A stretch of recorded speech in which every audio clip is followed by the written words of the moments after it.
Reactions as US government visits another Fulani traditional leader in the north. The security situation in Nigeria has been a thing of concern with the kidnapped activities, terrorist attacks, and current hijab crisis in the Kwara state. The United States mission in Nigeria under President Biden's administration has taken a step further to be involved with the crisis happening here in Nigeria.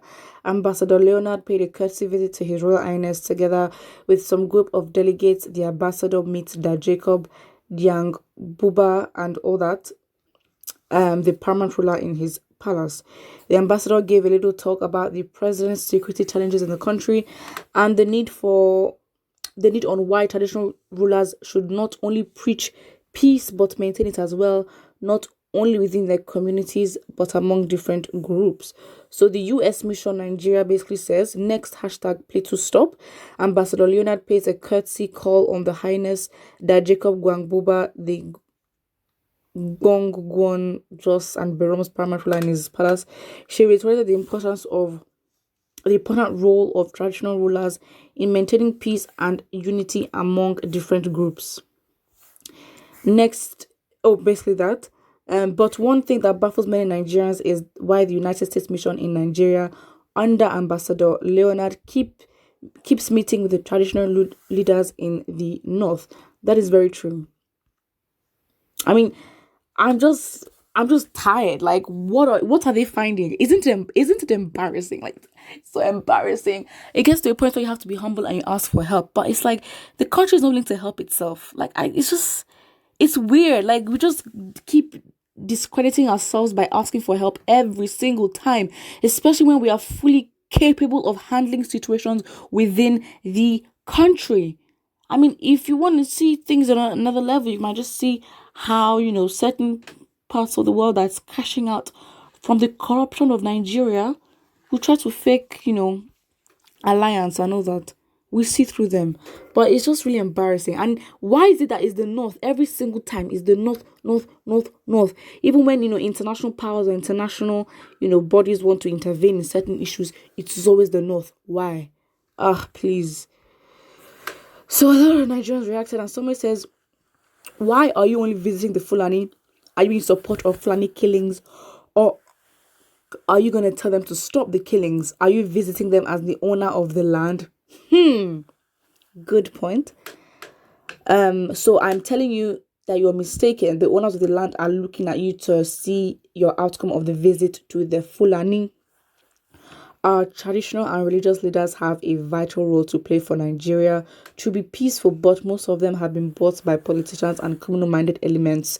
May God help us all. Yes, but at the end of the day, all they can do is influence. If they're adults in this country, please, you make choices, and these choices affect you. You either leave. I mean, yes, religion and tradition has a lot to play, but as an adult, you make choices. So again, you can't blame these people. Again, they're not holding a gun to your head to do certain things, but you have to understand that these traditional rulers and also religious leaders are weaponizing their resources as a tool for mind control. Because there's certain things that they'd advise their people to do, and they'll tell them, go fight for this, be aggressive, But when it comes to fighting for their rights and actually holding the government accountable, then they want to start speaking peace. That's when they now want to speak and be mentioning verses. The Bible says this, Fam. Obviously, they're bought.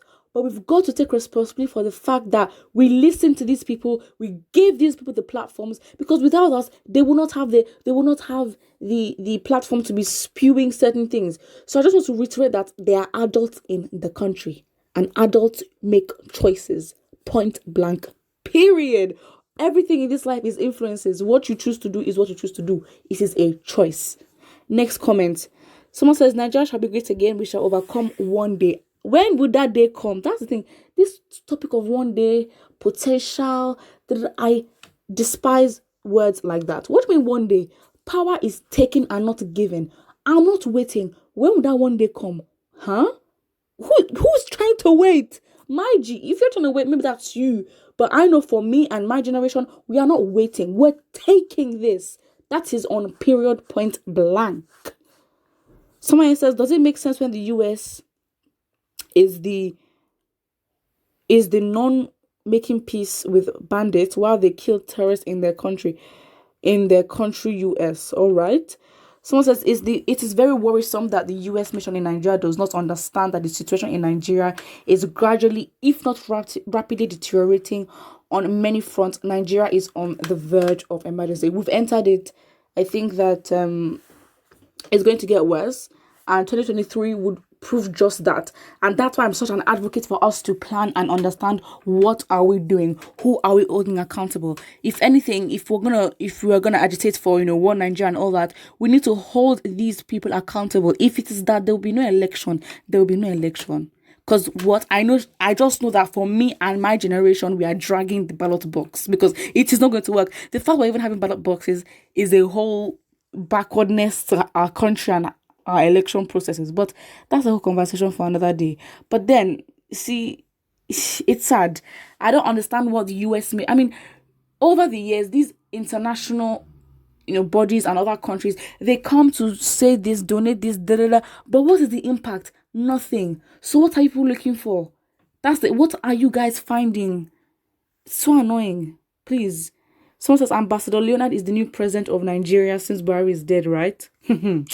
Sad. Destination is freedom for Biafran people. True that. But again, I don't know. We need to take these. We need to plan, because these people are planning for 2023. That's what they do. They plan to stay in power. They plan to distract us and implement systems of oppression. But at the end of the day, we have also got to take responsibility for the fact that if somebody is giving you feces to eat and you keep eating it, they will feed you more feces. That's the only term that I can use. You understand the term feces and what I'm trying to say in an informal way, but you understand what I'm trying to say. We've got to take responsibility for that fact. 2, no one just tells you something and you just do it. There are influences to why you do that. And yes, so again, it's as someone said, it's really worrisome, because it's like, why is Buhari not doing the talks? Why is he not showing? I mean, an outside body is literally giving him more effort than the president himself. Where is he? We don't know. Can he come and give us a speech tomorrow and give us a brief on the plan and what is going on in the country? He cannot. Can he formulate a sentence? He cannot. But then, if it's to shut down people and kill people, you see, to show their weakened powers against Biafra, they'd obviously be first. Fam. It's very, very sad. Very, very sad. Put what you think about it in the comment section below, and do not forget to like and subscribe.